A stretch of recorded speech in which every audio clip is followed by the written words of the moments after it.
હવે કહેવા માટે કંઈ જ નથી વધ્યું, પણ સમજવા માટે જ્ઞાનનો ભંડાર ભર્યો છે.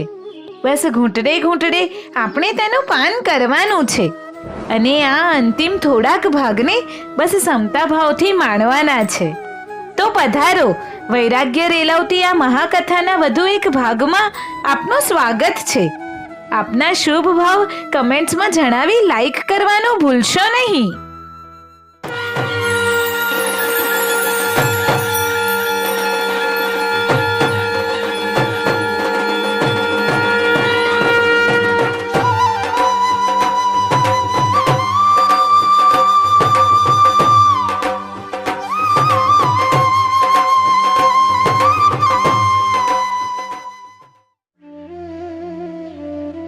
સૂર્યોદય થઈ ગયો હતો. સક્રાવતાર ચૈત્યની ચારે બાજુના ઉદ્યાનમાં બપૈયા, કોયલો અને બુલબુલ ટહુકવા લાગ્યા હતા. શ્રમણોના સ્વાધ્યાયના મૃદુ સ્વરો હવાની લહેરી સાથે વહેતા હતા. પ્રભુ પૂજનના સુંદર વસ્ત્રો પહેરીને પોતાના પરિવાર સાથે અયોધ્યાનો નવો શ્રાવક ધનરુદ્ધિ સક્રાવતાર ચૈત્યમાં પ્રવેશ્યો. એણે ભગવાન ઋષભદેવની ભાવપૂર્વક પૂજા કરી અને ત્યારબાદ વાચક શ્રી સમ્રાદિત્યના દર્શન વંદન કરી તેઓની સુખ સાતા પૂછી યોગ્ય સ્થાને બેઠો. ગુરુદેવે તેને ધર્મલાભનો આશીર્વાદ આપ્યો. ભગવંત, એક જિજ્ઞાસા ચિત્તમાં પેદા થઈ છે. આપની આજ્ઞા હોય તો હું પ્રગટ કરું.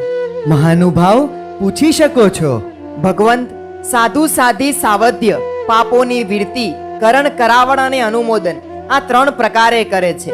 તેઓને વિરતી ધર્મ ત્રિવિધે હોય છે. હવે તેઓ શ્રાવકોને 5 અનુવ્રતો આપે તો તેઓને શ્રાવક જે પાપોનો ત્યાગ નથી કરતો તેમાં અનુમતિનો દોષ લાગે કે નહીં લાગે? કારણ કે અનુવ્રતોમાં તો શ્રાવક થોડાક પાપોનો જ ત્યાગ કરતો હોય છે. હે મહાનુભાવ, જો સાધુ શ્રાવકને અવિધિથી અનુવ્રતો આપે તો તારા કહ્યા મુજબ તેને અનુમતિનો દોષ લાગે, પરંતુ જો સાધુ વિધિપૂર્વક શ્રાવકને અનુવ્રતો આપે તો સાધુને અનુમતિનો દોષ નથી લાગતો. ગુરુદેવ, વ્રત પ્રદાનમાં વિધિ શો હોય? હે સૌમ્ય, સાધુની પાસે સુયોગ્ય આત્માઓ આવે ત્યારે સાધુ સર્વપ્રથમ એને સંસાર વૈરાગ્યનો ઉપદેશ આપે, તેને દુઃખમય સંસારનું સ્વરૂપ સમજાવે. આ ગૃહવાસ દુઃખ રૂપ છે, દુઃખ ફલક છે, દુઃખાનુબંધી છે, એનો ધારદાર ઉપદેશ આપે. ત્યારબાદ દુઃખમય સંસારથી મુક્તિ અપાવનારા શ્રમણ ધર્મનો ઉપદેશ આપે. સાધુ ધર્મથી જ સંસાર રોગનો અંત આવી શકે છે. આ સત્ય સારી રીતે સમજાવે. આ જીવલોકમાં વિના વિલંબે મોક્ષ સાધી આપનાર હોય તો આ સાધુ ધર્મ જ છે. આ વાત શ્રાવકના હૃદય સુધી પહોંચાડવા પ્રયત્ન કરે કે જેથી શ્રાવકના હૃદયમાં શુદ્ધ ભાવ ઉત્પન્ન થાય, શ્રાવકના હૃદયમાં સંવેગ વૈરાગ્ય ઉત્પન્ન થાય, ચારિત્ર મોહનીય કર્મનો ક્ષયોપશમ થાય, સાધુ ધર્મ ગ્રહણ કરવા માટે આત્મવીર્ય ઉલ્લસિત થાય. છતાં પણ ચારિત્ર ધર્મનો ઉપદેશ સાંભળવા છતાં શ્રાવકના ગૃહસ્થના હૃદયમાં સાધુ ધર્મ ગ્રહણ કરવાના ભાવ ઉલ્લસિત ન થાય તો તેને અણુવ્રતો સમજાવે. અને જો શ્રાવક અણુવ્રતો ગ્રહણ કરવા ઉલ્લસિત બને તો સાધુ મધ્યસ્થ ભાવ ધારણ કરી પ્રશસ્ત ક્ષેત્રમાં પ્રશસ્ત કાળે અને પ્રશસ્ત ભાવથી એ શ્રાવકને અણુવ્રત આપે. આ વિધિપૂર્વક અણુવ્રત આપ્યા કહેવાય. ભગવંત, આપે મધ્યસ્થ મુનિ એવો શબ્દ પ્રયોગ કર્યો, એ વાત ના સમજાય. કોઈ શ્રાવક શ્રાવિકા વ્રત ધર્મ ગ્રહણ કરે ત્યારે મુનિ મધ્યસ્થ રહે કે પ્રસન્ન થાય? હે મહાનુભાવ, જો સાધુ ધર્મ ગ્રહણ કરે તો સાધુ પ્રસન્ન થાય, પરંતુ અણુવ્રતો ગ્રહણ કરે તો મધ્યસ્થ જ રહે, ન રાજી થાય ન નારાજ થાય. કારણ કે અલ્પ પ્રમાણમાં જ એ ગૃહસ્થ વ્રત લે છે, મોટા પ્રમાણમાં પાપ કરવાના ખુલ્લા રાખે છે. તેમાં સાધુને રાજી શાને થવાનું? ગૃહસ્થ અણુવ્રત માંગે છે ને સાધુ મધ્યસ્થ ભાવ ધારણ કરીને તેને વ્રત આપે છે. બસ એટલું જ કરવાનું રહે છે. ગુરુદેવ, ભલે મધ્યસ્થ રહે વ્રત આપનાર સાધુ, છતાં ગર્ભિત રીતે અનેક પાપો કરવાની અનુમતિ ગૃહસ્થને નથી મળી જતી. પાપોનો ત્યાગ તો બહુ જ અલ્પ કરે છે. હે ધનરુદ્ધિ શ્રાવક, એક ઉપનય કથાથી આ વાત તમને હું સમજાવું છું. કથાના માધ્યમથી ગહન તત્વજ્ઞાન સમજવું સરળ બની જતું હોય છે. વસંતપુર નામનું નગર હતું. તે નગરના રાજાનું નામ જીતશત્રુ હતું. રાજા ન્યાયી હતો, પરાક્રમી હતો અને પ્રજાપ્રિય હતો. તે રાજાની રાણીનું નામ હતું ધારિણી. ધારિણી શીલવંતી નારી તો હતી જ, સાથે સાથે અનેક કલાઓમાં નિપુણ હતી. તેમાંય નૃત્ય કળામાં તે બેજોડ હતી. પરંતુ એ રાણી માત્ર રાજાની આગળ જ નૃત્ય કરતી હતી. રાજા અને રાણી શતરંજમાં મશગુલ થઈ ગયા હતા. જેઠ મહિનાનો અકળાયેલો વાયુ આચ્છાદનોમાં ફફડાટ બોલાવતો હતો. પાંજરામાં પુરાયેલા બુલબુલે અને દૂર ઉદ્યાનમાં બેઠેલી કોકિલાએ કુંજન કરવા માંડ્યું હતું. આછા આછા વસ્ત્રોમાં સજ્જ થયેલી સૌંદર્ય લતા જેવી રાણી એકાએક હર્ષાવેગથી ઉશ્કેરાઈ ગઈ. એ અચાનક ઊભી થઈ ગઈ. તેણે નૃત્ય આરંભી દીધું. એણે બાંધેલો ઊંચો અંબોડો જાણે કામદેવના શરટંકારની તૈયારી બતાવતો હતો. તેણે અંબોડામાં નરગીસ ને ગુલાબ ગૂંથ્યા હતા. આંખોમાં કિંમતી સુરમો આંજ્યો હતો અને પગની પાનીએ મહેંદીનો રંગ લગાડ્યો હતો. રાણીના અદ્ભુત નૃત્યને જોઈ રાજાએ કહ્યું, દેવી, કંઈક માંગો. મારા દેવ, શું માંગુ? તમારી કૃપાથી મારે કોઈ વાતની કમી નથી. પ્રિયે, કંઈ પણ માંગો. કંઈક આપીશ ત્યારે જ મારા મનને શાંતિ થશે. રાણીએ ક્ષણભર વિચાર કરીને કહ્યું, સ્વામીનાથ, કૌમુદીની રાત્રિમાં અંતઃપુર સ્વેચ્છાથી નૃત્યાદિ મહોત્સવ કરે તે માટે અનુમતિ આપો. રાજાએ સહર્ષ અનુમતિ આપી. કૌમુદી મહોત્સવનો દિવસ આવ્યો. રાજાએ નગરમાં ઘોષણા કરાવી, આજે સૂર્યાસ્ત પછી કોઈ પણ પુરુષે નગરમાં રહેવાનું નથી. સૂર્યાસ્તથી સૂર્યોદય સુધી બધા પુરુષોએ નગરની બહાર રહેવાનું છે. તે છતાં જો કોઈ પુરુષ રાત્રે નગરમાં રહેશે તો રાજા તેને દેહાંત દંડની સજા કરશે. પ્રજા જાણતી હતી કે રાજા ઉગ્ર સજા કરનારા છે. એટલે સૂર્યાસ્ત પહેલા જ પુરુષો નગરની બહાર નીકળી ગયા. સૌને ખબર પડી ગઈ હતી કે આજે રાત્રે અંતઃપુરની રાણીઓ નગરના ચોકમાં આવીને નગરની સ્ત્રીઓ સાથે નાટારંભ કરવાની છે. દર્શક હશે માત્ર મહારાજા. આ નગરમાં ધનશ્રેષ્ઠીના 6 પુત્રો હતા. 6 પુત્રોને દુકાનનું કામ પૂરું કરતા વાર લાગી. સૂર્યાસ્ત થઈ ગયો. જ્યારે એ 6 પુત્રો નગરના દરવાજે પહોંચ્યા ત્યારે દરવાજા બંધ થઈ ગયા હતા. એ 6 પુત્રો ગભરાયા. એક ભાઈએ કહ્યું, શું કરીશું? કોટવાલને કહીને નગરનો દરવાજો ખોલાવીએ? ના ના, કોટવાલ ટુંડ મિજાજી છે. આપણે તો ઘરે ચાલો, ઘરમાં છુપાઈને રહીશું. સાચી વાત છે. મહારાજાને ક્યાં ખબર પડવાની છે? આપણી હવેલી મોટી છે. છુપાઈને રાત પસાર કરી દઈશું. 6 ભાઈઓ એમના ઘરે ગયા. પરંતુ મહોલ્લાની એક વૃદ્ધાએ આ ભાઈઓને ઘરમાં જતા જોઈ લીધા. તેઓ ઘરમાં છુપાઈ ગયા. રાત્રે નગરના ચોકમાં અંતઃપુરની રાણીઓ શ્રેષ્ઠ વસ્ત્રાલંકારો પહેરીને આવી ગઈ. નગરની પણ સેંકડો સ્ત્રીઓ સુંદર વસ્ત્ર અલંકારો ધારણ કરીને આવી હતી. રાતભર નાટારંભ ચાલ્યો. અંતઃપુરની રાણીઓએ થરાઈને મહોત્સવ માણ્યો. મધ્યરાત્રિ પર્યંત મહોત્સવ ચાલ્યો. ત્યાર પછી અંતઃપુરની સાથે રાજા રાજમહેલમાં ગયો. રાણી ધારિણી અવારનવાર મહારાજા સામે જોઈ લેતી હતી. એ પૂછવા ઈચ્છતી હતી, સ્વામીનાથ, અમારો કૌમુદી ઉત્સવ કેવો લાગ્યો? અને રાજાએ શયનગૃહમાં પ્રવેશતા જ રાણીના નૃત્યની પ્રશંસા કરી. દેવી, આજે કૌમુદી ઉત્સવમાં તે અદ્ભુત નૃત્ય કર્યું. ધારિણી અત્યંત પ્રસન્ન થઈ ગઈ. નગરમાં તપાસ કરો કે મારી આજ્ઞાનું ઉલ્લંઘન કરી કોઈ પુરુષ રાત્રિમાં નગરમાં તો રહ્યો નથી ને? રાજાએ પોતાના ગુપ્તચર સેવકોને આજ્ઞા કરી. ગુપ્તચરો નગરની શેરીએ શેરીએ ફરી વળ્યા. દરેકે દરેક રાજમાર્ગ પર તપાસ કરવા લાગ્યા. ધનશ્રેષ્ઠીની શેરીમાં પેલી વૃદ્ધાએ ગુપ્તચરોના કાનમાં કહી દીધું, આ ધનશ્રેષ્ઠીના 6 પુત્રો રાતે ઘરમાં છુપાઈને રહ્યા હતા. ગુપ્તચરોએ ધનશ્રેષ્ઠીના 6 પુત્રોને પૂછ્યું, તમે રાત્રે ઘરમાં જ રહ્યા હતા? હા, અમે ઘરમાં જ રહ્યા હતા. મહારાજાની આજ્ઞા તમે નહોતી સાંભળી?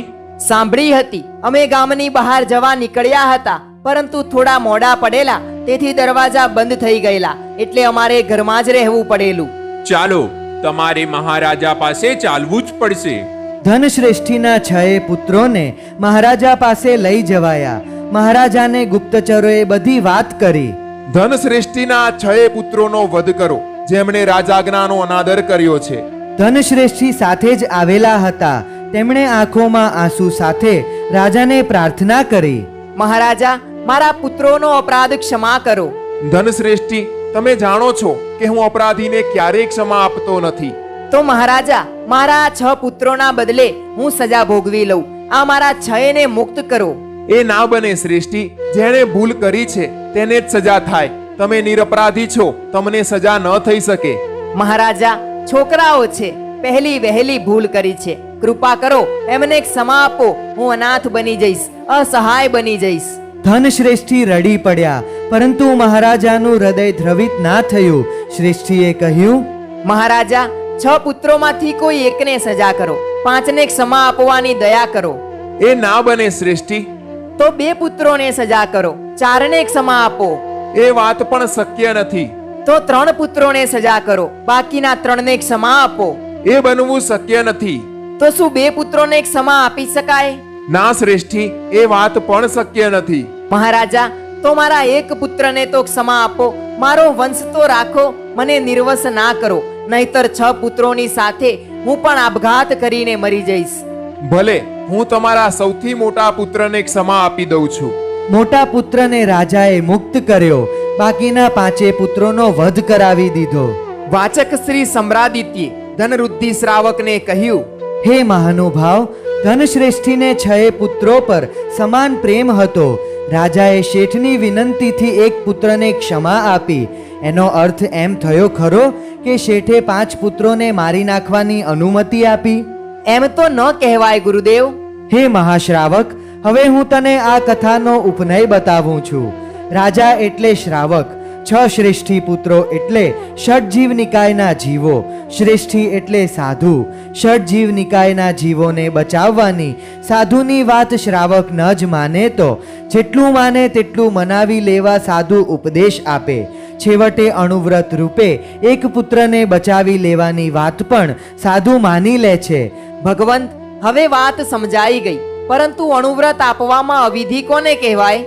મહાનુભાવ, સાધુ ધર્મનો ઉપદેશ આપ્યા વિના સીધો જ અણુવ્રતોનો ઉપદેશ આપવો એ અવિધિ કહેવાય. યથાર્થ છે આપની વાત.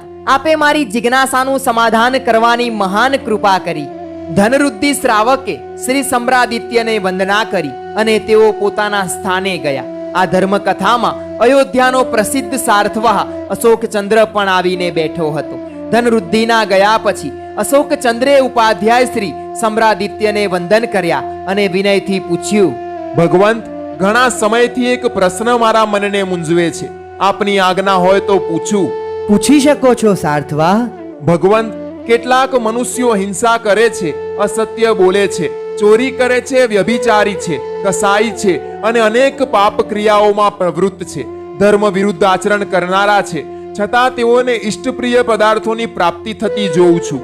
વિશાળ ભોગ સુખો ભોગવતા જોઉં છું અને દીર્ઘ આયુષ્ય ભોગવતા જોઉં છું. જ્યારે બીજા કેટલાક જીવો એટલા બધા પાપ નથી કરતા, મામૂલી પાપ કરતા હોય છે, છતાં તેઓને નિર્ધન બનતા અને અપયશ પામતા જોઉં છું. આમ કેમ બને છે? મહાનુભાવ, તારો પ્રશ્ન સુયોગ્ય છે. એનો ઉત્તર એકાગ્ર ચિત્તે સાંભળજે.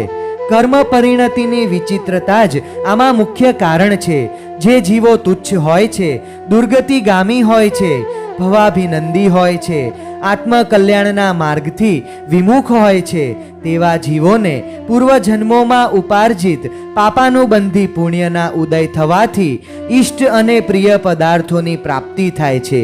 એ પદાર્થોના ભોગોપભોગથી એ જીવો નવા પાપ કર્મ બાંધે છે અને મરીને દુર્ગતિમાં ચાલ્યા જાય છે. હે સાર્થવા, જે જીવો સંસાર પ્રત્યે વૈરાગી હોય છે, પાપોથી પરામુખ હોય છે, સદગતિગામી હોય છે, ધર્મ પ્રત્યે આદરવાળા હોય છે અને જેઓ પુણ્યાનુબંધી પુણ્યના ઉદયવાળા હોય છે, એ જીવોને ઇષ્ટ સામગ્રીની પ્રાપ્તિ થાય છે. એ ધર્મ સામગ્રી દ્વારા એ જીવો પુણ્યાનુબંધી પુણ્યને બાંધે છે અને સદગતિમાં જાય છે. પરંપરાએ તેઓ મુક્તિના સુખને પામે છે. હે મહાનુભાવ, આવા ઉત્તમ આત્માઓને આ વર્તમાન જીવનમાં પુણ્ય કર્મનો ઉદય ન હોવાથી ભૌતિક સુખો નથી મળતા, છતાં તેઓ ઉદ્વિગ્ન નથી બનતા, સંતાપ નથી કરતા. તેઓ એમ સમજે છે કે આપણને ધર્મ પુરુષાર્થ કરવાનો સારો અવસર મળ્યો, વધુને વધુ ધર્મ પુરુષાર્થ કરી લઈએ. હે ભગવંત, આપે મારા મનનું સમાધાન કર્યું, મારા પર પરમ કૃપા કરી. હે ભગવંત, આપે અયોધ્યામાં પધારીને મારા જેવા અનેક પામર જીવોનો ઉદ્ધાર કર્યો છે. હે ભગવંત, હું સર્વવીરતિમય સાધુ જીવન તો સ્વીકારી શકવા સમર્થ નથી, પરંતુ 5 અણુવ્રત મને આપવાની કૃપા કરશો. ભગવંત સમ્રાદિત્યે અશોકચંદ્ર સાર્થવાહને અણુવ્રત આપ્યા અને તે પ્રસન્ન ચિત્તે સ્વસ્થાને ગયો. અયોધ્યાને ધર્મ યૌવન આવ્યું હતું. જ્યારથી સક્રાવતાર ચૈત્યમાં વાચક શ્રેષ્ઠ સમ્રાદિત્ય પધાર્યા હતા, ત્યારથી અયોધ્યાના સ્ત્રી પુરુષોની જબાન પર એક જ વાત હતી, જે પૂછવું હોય તે અવધિજ્ઞાની મહાત્મા સમ્રાદિત્યને પૂછો. તેઓ ભૂત, ભાવિ અને વર્તમાન ત્રણેય કાળના જ્ઞાતા છે. તમારા પૂર્વજન્મોને પણ કહી આપે છે, તમારા ભવિષ્યના ભેદ પણ ખોલી આપે છે.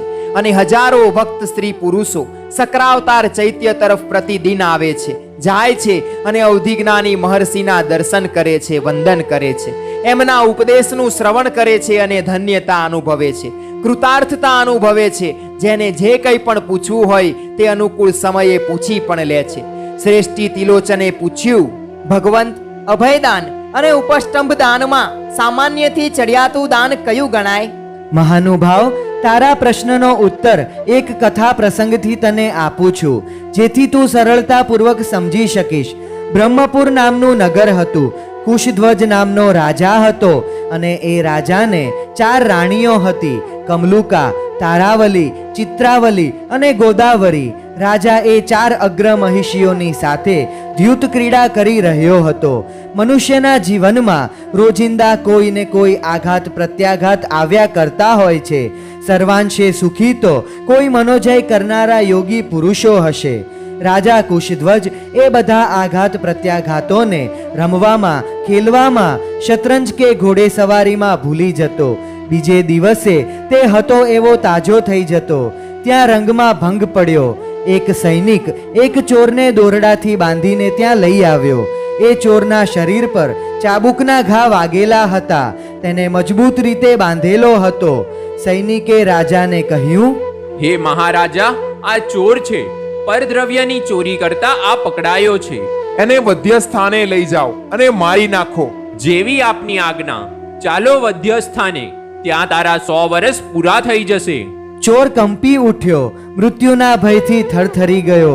તેણે દીન દ્રષ્ટિથી રાજા સામે જોયું, પછી ત્યાં બેઠેલી રાણીઓ સામે જોયું. ચોર રડવા લાગ્યો. રાજાએ પૂછ્યું, તે અપરાધ કરેલો છે, હવે કેમ રડે છે? મહારાજા, હું અભાગી છું. મનના મનોરથ મનમાં રહી ગયા ને હવે મરી જવાનો સમય આવ્યો. ચોરી પણ ના કરી શક્યો અને સુખો પણ ના ભોગવી શક્યો. ચોરની દીનતા ભરી વાણી સાંભળીને 4 રાણીઓના મન દ્રવિત થઈ ગયા. રાણીઓએ રાજાને કહ્યું, હે સ્વામીનાથ, અમારી પ્રાર્થના છે કે આ પુરુષના મનોરથ અપૂર્ણ છે, એને અત્યારે મારી ના નાખો. જો આપ અમને 4ને અનુમતિ આપો તો અમે આ પુરુષના થોડા મનોરથ પૂર્ણ કરીએ. પછી આપની ઈચ્છા મુજબ એ પુરુષનું જે કરવું હોય તે કરજો. રાણી કમલુકાની વાત રાજા ક્યારેય પણ ન ટાળતો.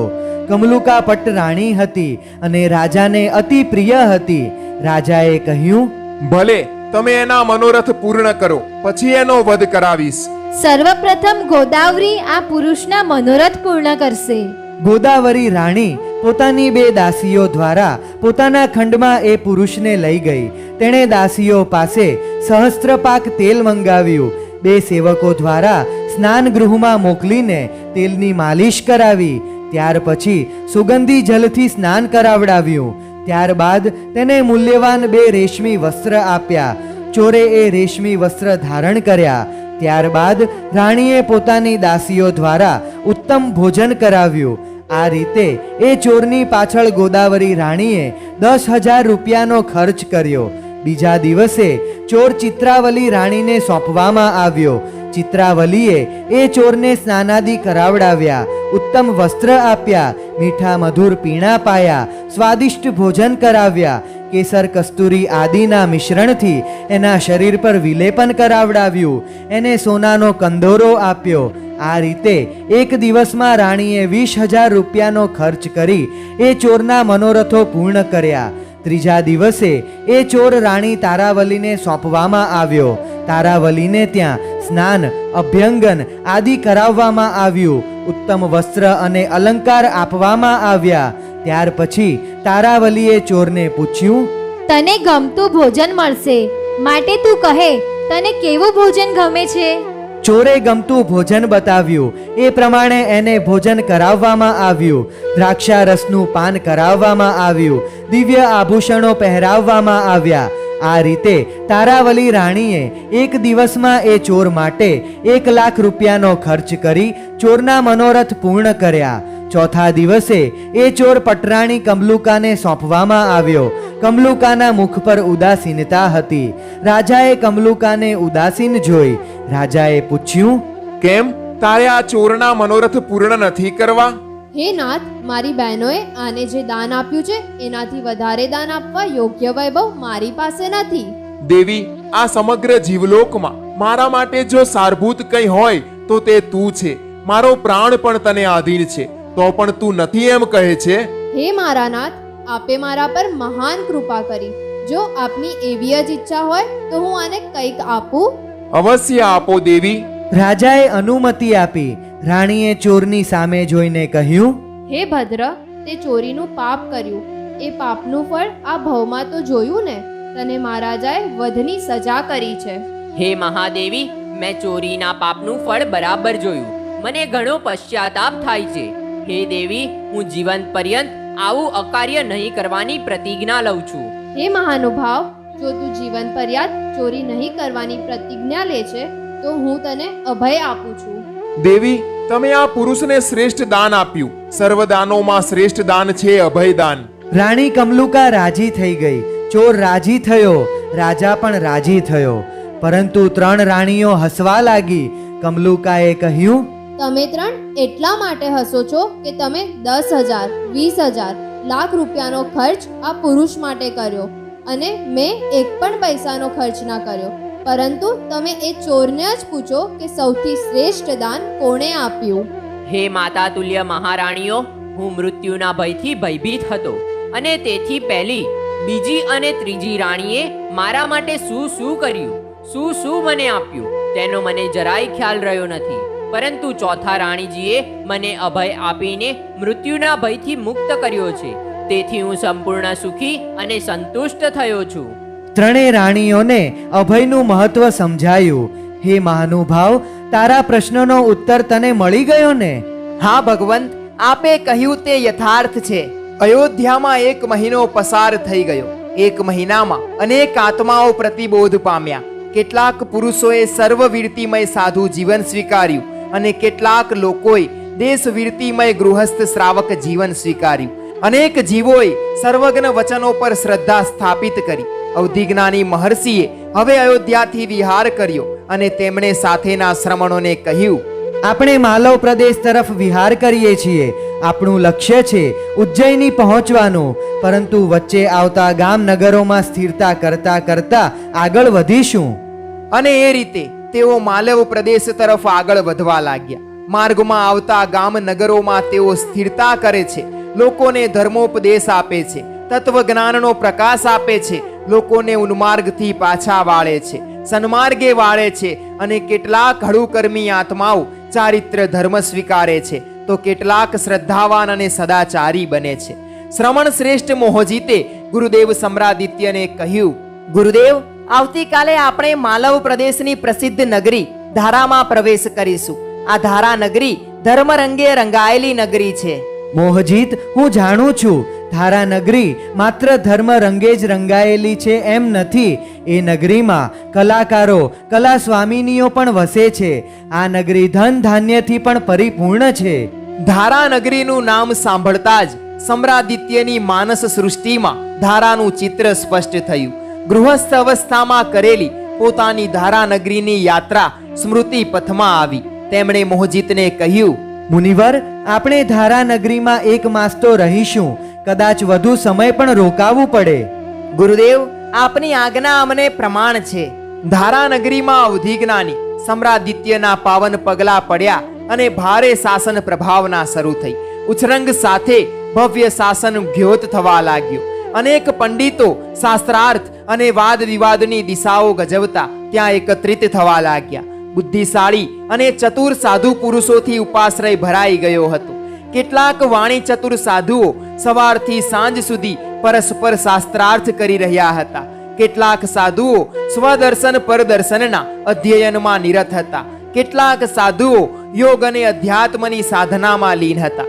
સાધુઓ પાસે ન હતું દ્રવ્ય કે ન હતી સત્તા, પરંતુ તેઓ પાસે હતી વિદ્યા, જ્ઞાન, શ્રુત, જેના કારણે તેઓ માનથી, પ્રતિષ્ઠાથી અને સન્માનથી સર્વત્ર વિહરી શકતા હતા. સર્વત્ર અહિંસા પ્રધાન જીન ધર્મની પ્રભાવના કરી શકતા હતા. પ્રજામાં એમનું માન એક રાજા કરતા જરાય ઓછું નહીં, બલકે વધારે હતું.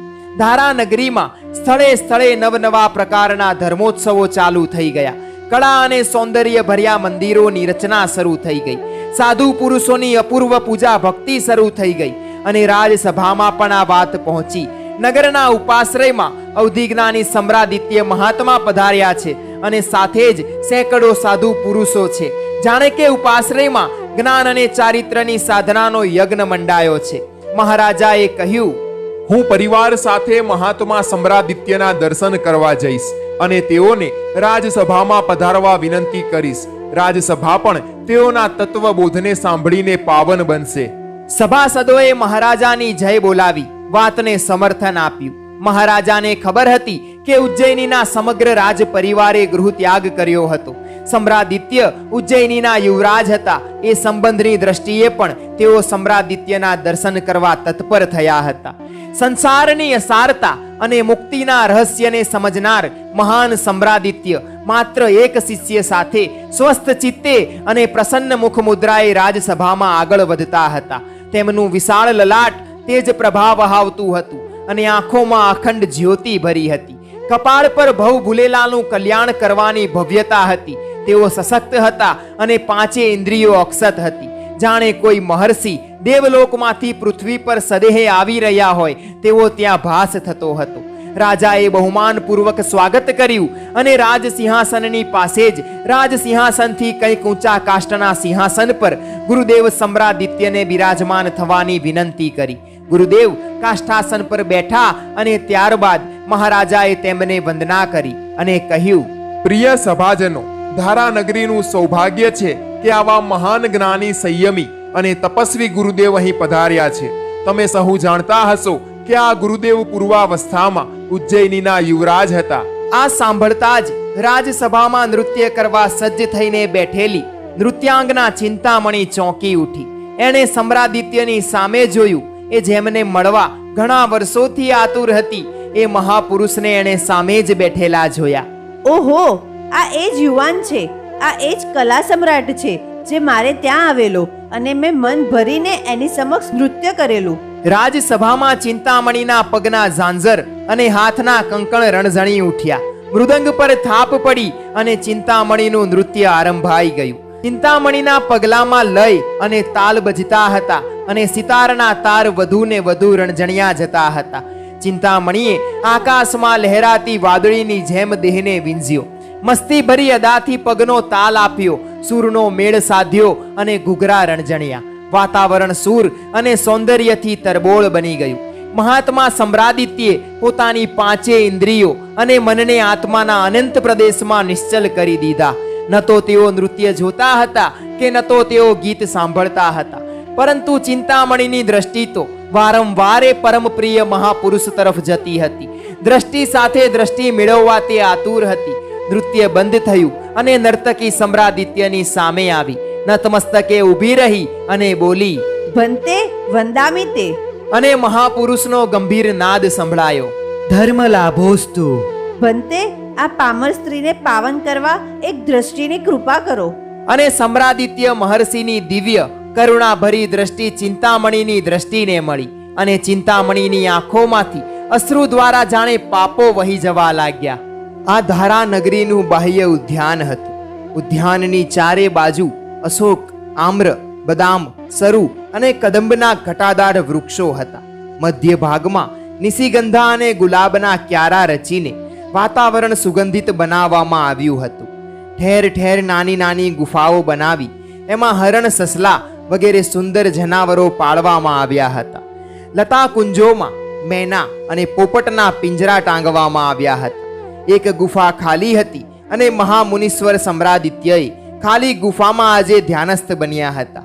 ગુફાના દ્વાર પર મુનિ અશોક ઉત્તર સાધક બનીને બેઠા હતા. કોઈ મનુષ્ય કે કોઈ પશુ મહામુનીશ્વરની સાધનામાં ભંગ ના કરે તે માટે તેઓ જાગ્રત હતા.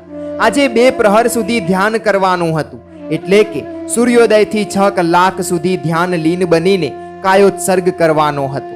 આ રીતે મહામુનીશ્વર સમ્રાદિત્ય યોગ્ય ક્ષેત્ર અને યોગ્ય કાળ મળતા એકાંત સ્થાનોમાં ધ્યાન કરતા અને ક્યારેક આવા ઉદ્યાનોમાં તો ક્યારેક ગિરી ગુફાઓમાં, ક્યારેક સ્મશાન ભૂમિ પર તો ક્યારેક શૂન્ય ઘરમાં તેઓ મુનિ અશોક સાથે કે મુનિ લલિતાંગ સાથે ઉપડી જતા અને મુનિ સમુદાયની જવાબદારી મુનિ મોહજીત ઉપાડી લેતા.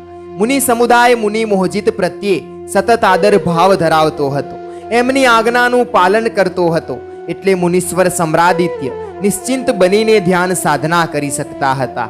અને આ બાજુ ચિંતામણી પોતાના પલંગ પર બેઠી હતી. રત્ન ગોખમાં દીપક બળી રહ્યો હતો અને આજે ચિંતામણીને નિદ્રા આવતી ન હતી. એ પલંગમાંથી ઊભી થઈ ગવાક્ષમાં જઈને ઊભી રહી. મધરાત થયેલી હતી. આકાશની ચાંદની પોતાની સુધા ચિંતામણીના રૂપ લાવણ્ય ભર્યા એ દેહ પર છાંટી રહી હતી. ચિંતામણીના કાને હજુ પણ રાજસભામાં સાંભળેલી મહામુનીશ્વરની વાણીના શબ્દો અથડાતા હતા. હે આત્મન, વૈષયિક સુખો કેવા ક્ષણ ભંગુર છે. જરા શાંત ચિત્તે વિચારી લે. હાથ તાલી આપીને જોત જોતામાં એ સુખો જતા રહે છે. આ સંસારની માયા વીજળીના ઝબકારા જેવી છે. કૂતરાની પૂંછડી જેવું કુટિલ છે યૌવન. તેને નાશ પામતા વાર નથી લાગતી. યૌવનમાં રૂપ સુંદરીઓને પરવશ બનનારા મૂઢ બુદ્ધિવાળા જીવો વિષયોની કટુતા અને કષ્ટપૂર્ણ એના પરિણામોને કેમ સમજી શકતા નથી? ભારે આશ્ચર્યની વાત છે. કેવો ઉપાલંબ! હૈયાને આર પાર વિંધી નાખે તેવી એમની વાણી. ખરી વાત છે એમની કે જે જીવો જરાથી શક્તિહીન બની ગયા હોય છે, ક્ષીણ દેહવાળા બની ગયા હોય છે, તેમનું મન પણ કુત્સિત કામ વિકારોને તજતું નથી. કેવી શરમજનક વાત છે. સાચી, તદ્દન સાચી વાત છે તમારી. એવા વૃદ્ધ શ્રેષ્ઠીઓને અને મહારાજાઓને સોનાના પોટલા લઈને મારે હવેલીમાં આવતા મેં જોયા છે. મને જોઈને મારા મોંમાં મૂઢ બનીને મુખમાંથી લાડ પાડતા મેં જોયા છે. હે મહાનુભાવો, અનુત્તર દેવલોકના દિવ્ય સુખો પણ કાળે કરીને નષ્ટ થઈ જાય છે, તો પછી આ પાર્થિવ સંસારની કઈ વસ્તુ સ્થિર હોઈ શકે? તમે બુદ્ધિમાન છો, પૂર્ણ વિચાર કરો. તો શું મારો આ સ્વર્ગ સમો વૈભવ નાશ પામશે? હું રસ્તે રઝળતી ત્યક્તા ઉપેક્ષિતા નારી બની જઈશ? ના ના મુનિરાજ, હું તમારા શરણે આવીશ. તમે જ મારા ઉદ્ધારક બનજો. ચિંતામણીનું ચિત્ત વ્યથિત થઈ ગયું હતું અને ત્યાં મુનિવરની દિવ્ય મુખાકૃતિ એની કલ્પનામાં સાકાર થઈ. જાણે એ મહર્ષિ એને જ કહી રહ્યા હતા. જેમની સાથે રમ્યા, જેમની સાથે પ્રેમની રમ્ય વાતો કરી, જેમના વખાણ કર્યા, તેઓને ભડભડતી ચિત્તામાં ભસ્મ થઈ ગયેલા જોઈને કોઈ દર્દભર્યો વિચાર આવે છે? નહીં, આપણે સુખ ચેનથી વર્તીએ છીએ. કેવું આશ્ચર્ય! ધિક્કાર હો મનુષ્યના આવા પ્રમાદને! શું મારા હૃદયેશ્વર, તમે મને ધિક્કારી? હું ખરેખર ધિક્કાર પાત્ર છું. મેં મારી સગી આંખોએ મારી માતાના દેહને દુષ્ટ દુશ્મનો દ્વારા પહેલાં ભોગવાતો જોયો, પછી એના ટુકડા થતા જોયા છે ને ત્યારે મારી આંખોમાંથી આંસુ, વ્યથા અને વેદના વરસી હતી. દિવસો વીત્યા, મહિનાઓ વીત્યા, વર્ષો વીત્યા. હું એ બધું ભૂલી ગઈ અને રંગરાગમાં તથા ભોગવિલાસમાં બધું ભૂલી ગઈ. ધિક્કાર હો મારી જાતને! હે યોગી, સાચે જ હું મૂઢ બની ગઈ છું. આપે બોલેલો અને આપે કહેલો એક એક શબ્દ મારા માટે અમૃત છે. સમુદ્રના તરંગોની જેમ બધા સજીવ નિર્જીવ પદાર્થો જન્મે છે ને વિલય પામે છે. ધનના અને સ્વજનોના સંયોગ ઇન્દ્રજાળ જેવા છે. એ ઇન્દ્રજાળમાં મૂઢ જીવો બંધાઈ જાય છે. હે નાથ, હે હૃદયેશ્વર, ખરેખર ધન સ્વજનોનો સંયોગ ઇન્દ્રજાળ જેવો છે, માયા જાળ જ છે. હું મૂઢ બનીને એ જાળમાં ફસાઈ ગઈ છું. પ્રભો, આપે જ મારી જાળ છેદવી પડશે. આપે જ મને મુક્ત ગગનની પંખીણી બનાવવી પડશે. હવે મારે ઇન્દ્રજાળમાં બંધાયેલી નથી રહેવું. આપે કહ્યું ને, આશ્ચર્ય તો જુઓ, સ્થાવર જંગમ જગતનું સદૈવ ભક્ષણ કરતો મહાકાળ ક્યારેય તૃપ્ત થયો નથી. આપણે એ કાળના હાથે ચડેલા છીએ. આપણે એ કાળથી ક્યારેય છૂટી શકવાના નથી. એક દિવસ એ આપણો પણ કોળિયો કરી જ જશે. માટે હજુ જ્યાં સુધી જીવન છે ત્યાં સુધી નિત્ય અને ચિદાનંદમય આત્મા સ્વરૂપને ઓળખી આત્મા સ્વરૂપનો અનુભવ કરી લેવો જોઈએ. હે પ્રભુ, આત્મા સુખનો અનુભવ આપે જ કરાવવો પડશે. એ માટે ચિદાનંદમય આત્મા સ્વરૂપની ઓળખાણ પણ આપે જ કરાવવી પડશે. ભગવંત, હવે હું આપના જ સાનિધ્યમાં આવીશ. પાછલી રાતે 2 ઘટિકા એણે નિદ્રા લીધી. ચંદન કાષ્ઠનો પલંગ હતો. રેશમી ઉત્તરીય અને કટિબંધ એણે ધારણ કર્યા હતા. લાલ અતલસના ઓશિકા પર એણે માથું મૂક્યું હતું અને પગના તળિયા પાસે નાનો મખમલી તકિયો પડ્યો હતો. તે ઉઠી, પરંતુ તેના શરીરમાં સ્ફૂર્તિ ન હતી. ઉઠતાની સાથે જ તેનું આત્મમંથન ચાલુ થઈ ગયું. ચિંતા, શું તે તારણ કાઢ્યું કે આખર આ બધું છાર પણ લીંપણ તો નથી ને? હવે તું પ્રભુને શોધ. ક્યાં શોધવા જવું? પ્રભુ તો મારા દ્વારે જ આવીને ઊભા છે. એ જ સમ્રાદિત્ય મારા પ્રભુ છે. તે ઊભી થઈ સ્નાન ગૃહમાં ગઈ. ઝટપટ પ્રાભાતિક કાર્યો પતાવી તેણે સાજનસિંહને બૂમ પાડી. સાજનસિંહ, મારો રથ તૈયાર કરો અને રથ તમારે જ ચલાવવાનો છે. જી દેવીજી કહી સાજનસિંહ ચાલ્યો ગયો અને ચિંતામણીએ શ્વેત રેશમી વસ્ત્રો ધારણ કર્યા. સ્ફટિકમાં કંડારેલી યક્ષ કન્યા જેવી એ દેખાવા લાગી. તેણે પોતાની અંગત સખી નૈનાને સાથે લીધી અને મહાલયમાંથી તે બહાર નીકળી. નૈનાએ ટકોર કરી, દેવી, આજે તે શૃંગાર નથી કર્યો, આભૂષણો નથી પહેર્યા, ક્યાં જવાનું છે? તું મૌન રહે, તને બધું જ સમજાશે. નૈના તરત જ સમજી ગઈ અને બોલી ઉઠી, એમ કહેને કે ગુરુદેવના દર્શને જવાનું છે. ચિંતામણીના મુખ ઉપર સ્મિત રમી ગયું. રથધારાના રાજમાર્ગ પર દોડતો રહ્યો અને ઉપાશ્રયના દ્વાર પર જઈને ઊભો રહ્યો. નૈના રથમાંથી ઉતરીને ઉપાશ્રયના દ્વાર પાસે ઊભી રહી. દ્વાર પાસે એક નાની ઉંમરના મુનિ આવ્યા અને પૂછ્યું, દેવીજી, તમારે કોનું કામ છે? મહામુનીશ્વર ગુરુદેવ સમ્રાદિત્યના દર્શન કરવા અમે આવ્યા છીએ. તેઓ મુકામમાં નથી દેવીજી. ક્યાં મળશે? નગરના બાહ્ય ઉદ્યાનમાં તેઓ ધ્યાન માટે ગયા છે. તેઓ પાછા ક્યારે પધારશે? 3જા પ્રહરના પ્રારંભે. બાલ મુનીશ્વર, મથેણ વંદામી. નૈનાએ 2 હાથ જોડી વંદના કરી અને રથમાં જઈને બેઠી. તેણે ચિંતામણીને વાત કરી, સાજનસિંહ, રથને નગરની બહારના ઉદ્યાનમાં લઈ ચાલો. દેવી, જરૂર તેઓ કોઈ ગુફામાં ધ્યાન કરતા હશે. આપણે ગુફાઓ તરફ જઈએ. બંને સખીઓ ગુફાઓ તરફ ચાલી. બંને મૌન હતી. નૈનાના મનમાં જિજ્ઞાસા હતી અને ચિંતામણીનું ચિત્ત સમ્રાદિત્યમાં રમતું હતું. દૂરથી અશોક મુનિએ આ 2 સ્ત્રીઓને ચાલી આવતી જોઈ. તેઓ સાવધાન થઈ ગયા અને 2 સ્ત્રીઓએ પણ અશોક મુનિને જોયા. અશોક મુનિએ વિચાર્યું કે તેઓ સાથે અહીં ગુફાને દ્વારે વાત કરવી તે ઉચિત નથી. હું જેમની પાસે જઈને વાત કરું, દૂર કરી આવું તો ઉચિત રહેશે.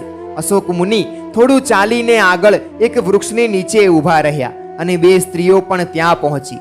અશોક મુનિને નમસ્કાર કરીને નૈનાએ પૂછ્યું, હે મુનિવર, અમને મહર્ષિ સમ્રાદિત્યના દર્શન ક્યારે થશે? હે સુશીલે, મહર્ષિના દર્શન બીજો પ્રહર પૂર્ણ થતા થઈ શકશે. શું આપ અને મહર્ષિ અહીં રોકાવાના છો કે ઉપાશ્રયે પધારવાના છો? દેવી, અમે ઉપાશ્રય જવાના છીએ, પરંતુ ધ્યાન પૂર્ણ થયા પછી ગુફાના દ્વાર જ તમને તેઓ મળી શકશે. આપનો અત્યંત આભાર મુનિવર. આપ તો નૃત્યાંગના ચિંતામણી છો ને? મુનિવર, આપનું અનુમાન સાચું છે.